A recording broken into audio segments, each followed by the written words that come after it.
Hello guys, so on this video we're going to be talking about book blockings, which is kind of one of the most disturbing thing that's happening right now on Amazon. It's kind of really affecting almost everybody because I also passed through it. So because of that, I have had experience with it, and I feel I have enough things to talk about when it comes to book blocking. So for this video, we're going to talk about it and the causes of it and how to avoid the blockings on your book. So let's just go on to it. So now for starters, we're going to go to Amazon's website. This is Amazon's website. This is the metadata guidelines for Amazon books, just in case you don't know much about Amazon stuffs like that. You can just come to their website. I'm going to leave the link on the description below so that you can just go through it to see what are their rules are. In fact, it's always advisable for you to go through their guidelines before you start publishing on their platform, in order for you to understand what you're going into, how you're supposed to do it, and how to stay safe while trying to do it. So now let's just go back to these are their guidelines. This is all about Amazon books, so on and so forth, everything that concerns Amazon's accounts, the creation of accounts, your book formatting, the KDP publishing, orders and books copy, the Amazon store, the categories, everything you need to know about Amazon have stated it for you, So now let's just go back to the main reason why we are here, which is book blocking. So a lot of people have been complaining about this book blocking, and yes, I was also one of them until I found a solution to it after going through all the guidelines that Amazon had already provided us. It's like they already gave us the solution to our problems, but not everyone is kind of really willing to go to the guidelines and read and understand. Though I don't really blame people, because sometimes you won't really understand what Amazon is talking about, like their English, the writings and whatever, everything. So now let me just go straight to the point. I don't want to waste much time. So on this video we're going to be reading their guidelines. So this is the ChatGPT version of the Amazon guidelines. All I did was I went and copied the Amazon guidelines on Amazon's website, and I took it to ChatGPT, and I told ChatGPT to simplify it for me in a way that I would understand without having much problems, and then ChatGPT gave me this. So for that reason, I'm going to read this because I understand it, and I'm going to read it out for you guys so that I will explain it for you in a way that you would also grab. So that's the whole point of this video right now. So please stay to the end of it, because the most important part is going to be at the end of this video, and if you miss it, it's gone. So like I said, ChatGPT said there are several reasons why a book might be blocked on Amazon, which is Kindle Direct Publishing. Here are some common causes. Copyright infringement. Okay, the reasons are publishing contents that you don't own the rights to, such as copyrighted text, images, or cover designs. So doing that, Amazon will either get your book blocked, or they'll even terminate your account. So Amazon is against copyright infringement. That's what we call like plagiarism, like publishing books that you do and content that does not belong to you. It could be image, it could be text, it could be cover designs. So that's why we are always supposed to avoid this kind of things, and there are ways to do that. I'll be dropping videos on that soon. So number 2 is plagiarism, copying content from another book or source without permission. Okay, so this one, they said like copying of content that does not belong to you from another person's book or another source without the person's permission, something that was already generated by another, like written by another person. You just came, you took it without the person's permission, and you published it. Amazon is going to come for your book. Amazon hates that. They frown at that so much. So duplicate contents, it says publishing the same content under different titles or creating multiple books with very similar content. Okay, so Amazon is against you duplicating content.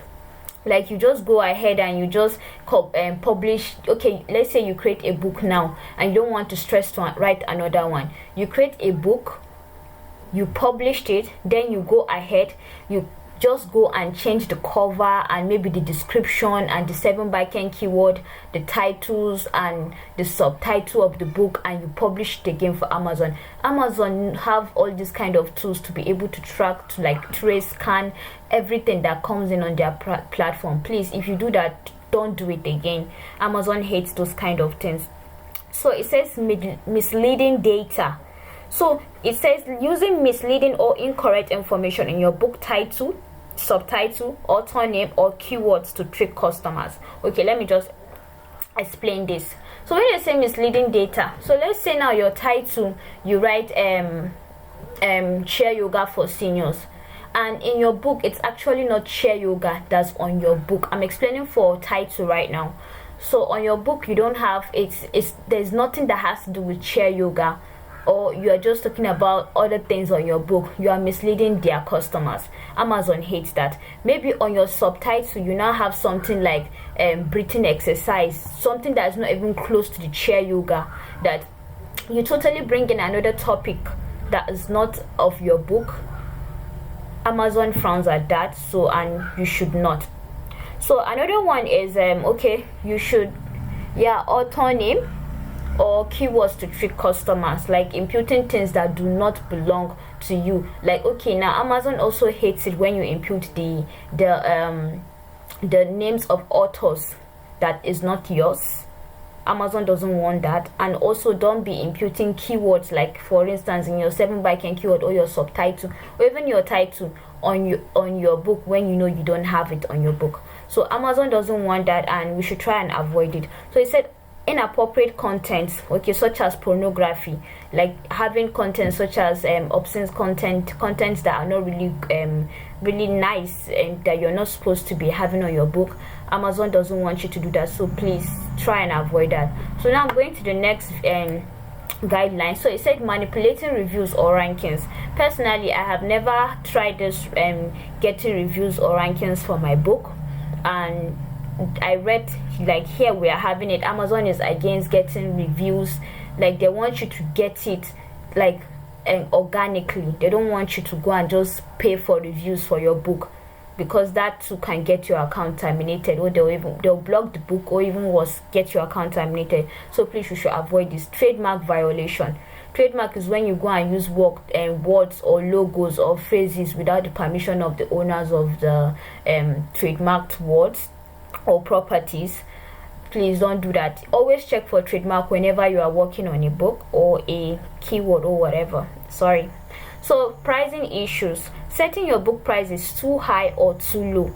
Amazon frowns at that. We should always try to avoid setting our books above too high from the normal average price that your competitors are setting it. Always check that, and it should not be too low. Amazon doesn't want that, because they also have to have their printing costs and every other thing. You also want to have your gain, so you should not set your price too low, and it should not be too high. It should be moderate.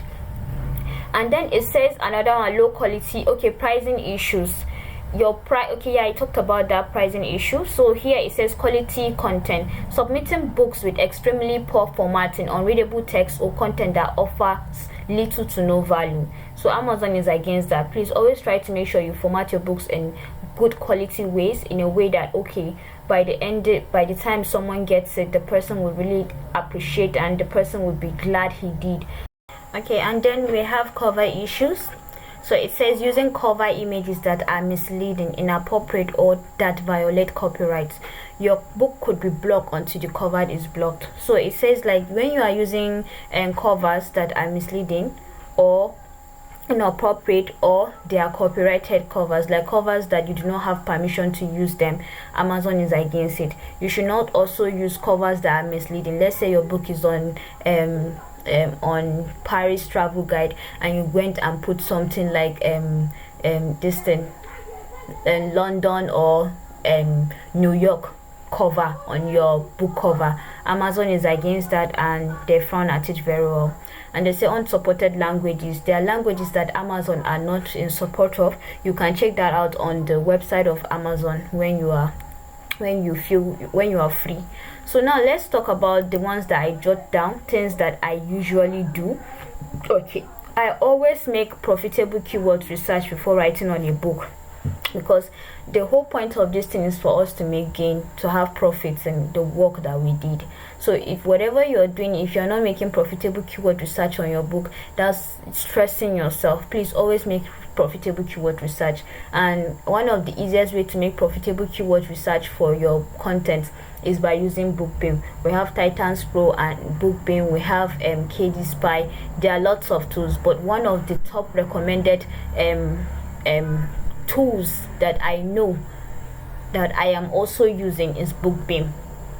It's highly recommended. I can recommend it for any time, anywhere. So I always use it, and you too, you can use it. And then we also have always check the second option that I jot down is always check for trademark before using a keyword. Please, there are so many ways to check for trademark. Two of them that I know very much is the this thing, USPTO and trademark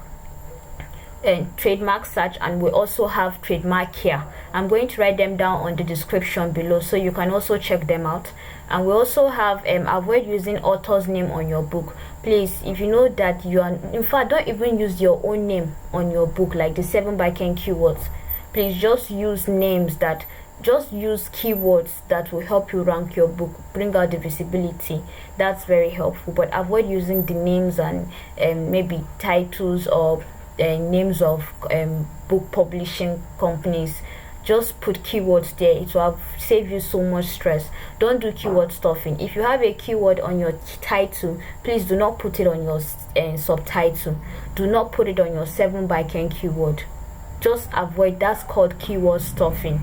If you have keyword in one place, Amazon's already recognized it. So anytime somebody search for that keyword, if you are ranking very high, you're going to appear for it. You don't have to put it on every place in your book. Amazon frowns at that, so we should try and avoid that. Also, avoid publishing duplicate. Okay, always check for plagiarism and paraphrase your content. Yes, check for plagiarism and paraphrase your content. One of the plagiarism checkers that I use is Dupli Checker, and there's also another paraphrasing tool, but it's a paid version. It's called the plagiarism checker. There's no specific name to it, but that's what I use too. So, and there's another one called paraphrase your book with Qboot. I use Qboot for my book, and it has been working fine. Sometimes I don't always use a share. Sometimes I paraphrase by myself, like I just check out for words and see their meanings, and I just change the words. Look out for words that have similar meanings to the word that I want to check, and I just change them myself. And then avoid publishing duplicate contents on your account. Yeah, avoid that. Let's say you have a book that you have already published on that account. Please just leave it. Don't publish it again on that account. Some people, they will publish a book, when they want to publish another one again, that same book, they will change the cover, they will change the description, they will change the title and just some few things inside the book, and they'll publish it. Amazon frowns at that, and Amazon have tools that they can be able to scan through every book that comes into their platform, and you don't want to waste your account just like that because you don't want to write on a book. If you don't know how to write on a book, I'll be dropping videos on how to do that. It's very easy. If you follow every step I'm going to be showing you guys. So, and then the last one is avoid misleading data. Like I said, one of the stuff that I feel we should all be careful about is this misleading data, because you could do everything right on your book, but when you have misleading data on your metadata, Amazon will come for you. Because let's say now on your description you don't have a meal plan, but you say it on your description that you have a meal plan. That's misleading their customers, and maybe some of the customers got your book just because of that meal plan, but at the ending of the day they don't see it. They're going to be disappointed, and they will definitely leave a bad review for you. And if there are so many people leaving bad reviews for you for a particular book, be sure that Amazon are going to come for you. So these are the few things that I was able to jot down. I've used them. I have tried them on several occasions. They have been working for me, and I feel like it would be very good for me to share with my friends, because what are we doing? We're all trying to help each other here. So I have come to the end of this video, and I will just have to say bye bye for now. Have a lovely day.